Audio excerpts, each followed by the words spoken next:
जितनी ताकत हमें धमकाने में आप लगा रहे हो, इतनी ताकत गुंडों को गिरफ्तार करने में लगाओ। आप गुंडों को बचाने में लगे हो। आपका बुलडोजर क्या जाति धर्म देख के चलता है?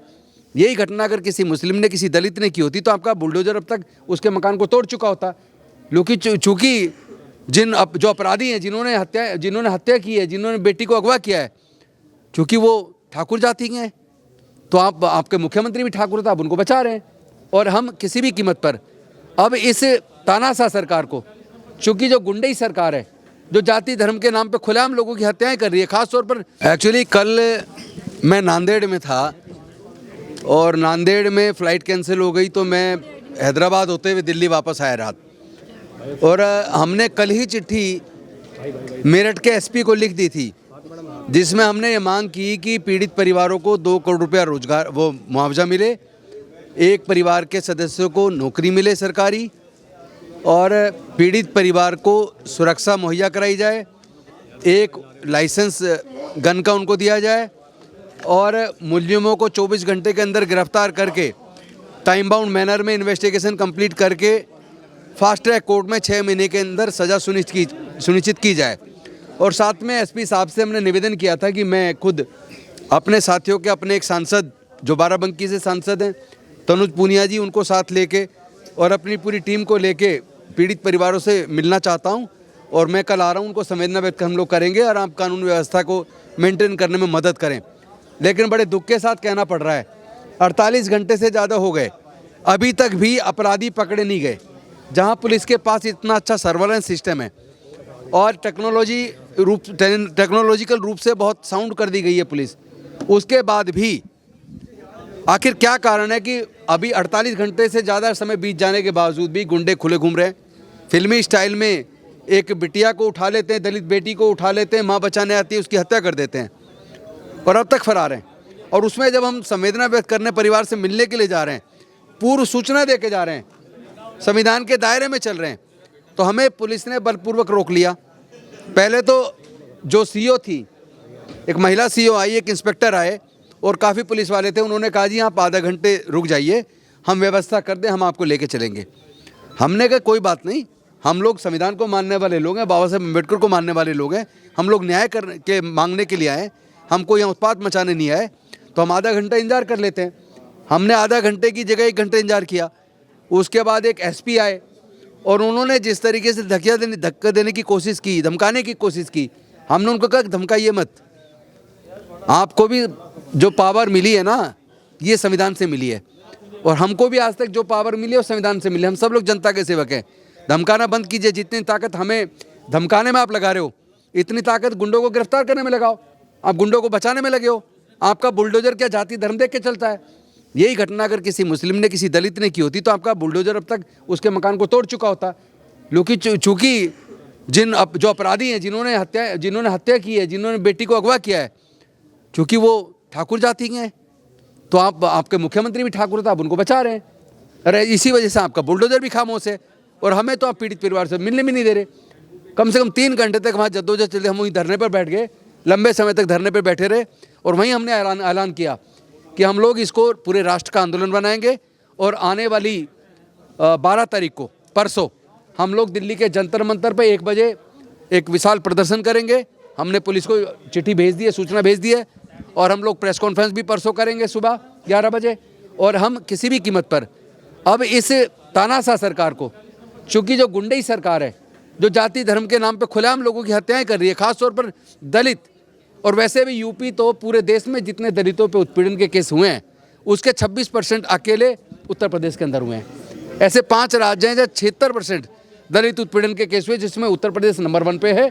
उसके बाद बिहार है, महाराष्ट्र है, मध्य प्रदेश है, राजस्थान है, बिहार है।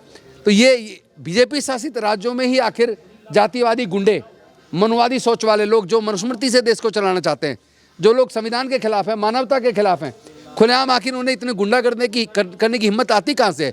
और वो लोग खुलेआम पुलिस की उपस्थिति में कर रहे हैं। आपने देखा होगा मध्य प्रदेश के अंदर पुलिस की उपस्थिति में डॉक्टर बाबा साहब अम्बेडकर जी का फोटो को जलाया गया। मतलब आखिर इतनी हिम्मत उनमें कहाँ से आ रही है? इस मामले में 10 लाख रुपए की बोली लगाई गई है। 10 लाख क्या होता है? 10 लाख क्या होता है? ये अपमान कर रहे हैं हमारे समाज का।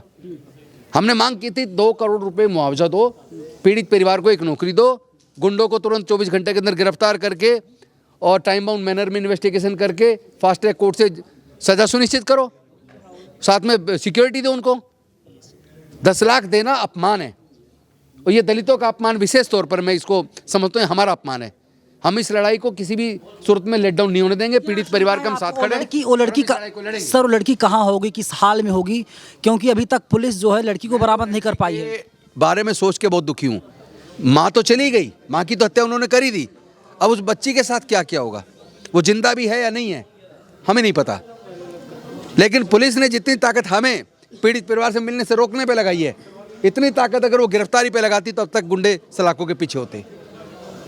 सर अगर आरोपी मुसलमान होता तो सर खुला घूम पाता, अभी तक तो पकड़ा ही नहीं। मैं पहले कह चुका हूँ, आरोपी मुसलमान होता, आरोपी कोई दलित होता, किसी स्वर्ण जाति की महिला के साथ हुआ होता, अब तक बुलडोजर चल चुका होता, अब तक गुंडे पकड़े जा चुके होते, अब तक जेल में होते। कहीं ना कहीं जाति की जो भावना देश में धीरे धीरे धर्म और जाति के नाम पर जो उन्माद बढ़ाया जा रहा है, हिंदू राष्ट्र की परिकल्पना के नाम पे लोगों को बेवकूफ़ बनाया जा रहा है। भारत में विभिन्न जाति धर्म के लोग रहते हैं, हर 50 किलोमीटर भाषा और संस्कृति बदल जाती है। भारत किसी एक जाति धर्म से चलने वाला नहीं है। भारत विविधताओं का देश है। भारत में सभी को संविधान से चलना पड़ेगा। गुजरात में 15 साल सर, संविधान से चलना पड़ेगा। देश संविधान से चलेगा, देश मनुस्मृति से। गुजरात में 15 साल की लड़की का गैंगरेप होता है। चूरू में जो है एक महिला पुलिसकर्मी के साथ गैंगरेप किया जाता थाने के अंदर। सब जगह भाजपा की सरकार। देखिए, आप देख रहे हो उधर अंकिता भंडारी का चल रहा है, और इतने कितने सारे ऐसे केसेस हो रहे हैं जब भारतीय जनता पार्टी के लोग महिलाओं के साथ रेप में, बलात्कार में, छेड़छाड़ में पकड़े जा रहे हैं। आपको याद होगा बनारस की वो BHU की बेटियां, उस बेटी के साथ जिन्होंने किया वो 3 कौन थे? वो बीजेपी के नेता थे। और अभी सबसे ज़्यादा दुख की बात तो ये है कि जो दादरी की जो घटना थी, जिसमें उनके घर में वो मीट खोज रहे थे, कह रहे थे कि गाय का मीट था, अखलाक को जिन लोगों ने मारा, यही योगी जी की सरकार ने उन लोगों को बचाने के लिए कोर्ट में एप्लीकेशन लगा दी केस को वापस लेने के लिए। कितनी शर्म की बात है। मतलब हत्यारों को बचाने के लिए केस वापस लेने की एप्लीकेशन कोर्ट में लगाई। वो तो धन्यवाद करिए उस जज का जिसने देश के संविधान की इज्जत रख ली, देश के कानून की इज्जत रख ली। अगर वो सरकार की एप्लीकेशन को स्वीकार कर लेता और गुंडों को से केस वापस ले लेता, तो सोचिए फिर देश का मैसेज क्या पूरी दुनिया के सामने देना चाहते हैं लोग। एक तरफ हम देखते हैं कि बांग्लादेश में हिंदू की हत्या होती है तो उस पर बजरंग दल, RSS, ये सारे लोग कर रहे हैं। नहीं, मैं पूछना चाहता हूं बजरंग दल, RSS, विश्व हिंदू परिषद से कि ये जो अपने देश के अंदर दलित बेटी को किडनैप कर लिया, माँ को मार दिया, उसके खिलाफ क्या आपकी माँ मर गई? उसके मुद्दे पर आप विरोध नहीं करेंगे क्या? भाई, बांग्लादेश में जो हो रहा है गलत हो रहा है, लेकिन जो अपने देश के अंदर हो रहा है अपने लोगों के साथ, आप उनके लिए नहीं लड़ेंगे? मुझे तो शर्म इस बात की है, कहीं भी दलितों का उत्पीड़न होता है, आदिवासियों का होता है, पिछड़े वर्गों का होता है, तो कहीं पे भी मुझे RSS, बजरंग दल, विश्व हिंदू परिषद अपने दलितों के लिए, पिछड़ों के लिए, किसानों के लिए, मजदूरों के लिए लड़ता नहीं दिखता है। योगी आदित्यनाथ जी कहते हैं कि अगर कोई बहन बेटी के साथ गलत करेगा, अगले चौराहे पर यमराज मिलेगा। नहीं, यमराज कहाँ है? वो जाति और धर्म देख के मिलेगा क्या? योगी आदित्यनाथ की नज़र में न्याय की कोई वैल्यू नहीं है। योगी आदित्यनाथ संविधान को नहीं मानते हैं, वो एक जातिवादी हैं, उनमें ठाकुरपन बहुत ज़्यादा है। इसीलिए उत्तर प्रदेश के अंदर तो ठाकुरवाद चल रहा है। वहाँ ब्राह्मणों को भी मारा जा रहा है, पिछड़ों को भी मारा जा रहा है, दलितों को भी मारा जा रहा है, मुस्लिमों को भी मारा जा रहा है, ईसाइयों पे भी हमला हो रहे हैं। इस तरह से एक जाति से आप देश को नहीं चला सकते। योगी आदित्यनाथ जी, आपको कानून की शरण में आना पड़ेगा, आपको भारत के संविधान की इज्जत करनी पड़ेगी। देश मनुस्मृति से नहीं चलेगा, देश भारत के संविधान से, डॉक्टर बाबा साहेब अम्बेडकर जी के बनाए संविधान से चलेगा। पिताजी से बात हो पाई सर आपकी? कल पिता से बात हुई थी फ़ोन पे, लेकिन आज तो उन्होंने जाने नहीं दिया। मैंने उससे कहा था मैं कल मिलने आ रहा हूँ, और मैं मिलने जा रहा था। आपको पता 3 घंटे तक वहाँ जद्दोजहद पुलिस के साथ चलती रही। पिताजी ने क्या कुछ कहा? क्योंकि एक थ्योरी चल रही है कि लड़की बदचलन थी। देखिए, शर्म की बात है, कितने शर्म की बात है। इस तरह की जो भी बात कर रहा है उनको डूब मरना चाहिए। वो इस देश की बेटियों का अपमान कर रहे हैं। मतलब गुंडे उठा के ले गए, माँ को मार दिया, और उसके बाद भी मतलब उस परिवार पे इस तरह के लांछन, उस बच्चे पे इस तरह के लांछन, इससे ज़्यादा शर्म की बात कोई हो नहीं सकती। ऐसी पुलिस को क्या कहेंगे जो दलितों के खिलाफ जो सबूत बटोरने के लिए बनाई जाती है? वो पुलिस कहाँ बची? जो पुलिस संविधान से नहीं चल रही, जो पुलिस जाति धर्म देख के काम कर रही है, वो पुलिस का है। सबसे दुख की बात यही है, इसीलिए देश का संविधान खतरे में है, लोकतंत्र खतरे में है, क्योंकि जातिवादी मानसिकता, मनुवादी मानसिकता के चलते कुछ जजेज और ज़्यादातर जांच एजेंसियां और ज़्यादातर मीडिया आज जाति और धर्म की मानसिकता से ग्रसित होकर काम कर रहा है, वो न्याय के लिए काम नहीं कर रहा, वो संविधान के लिए काम नहीं कर रहा।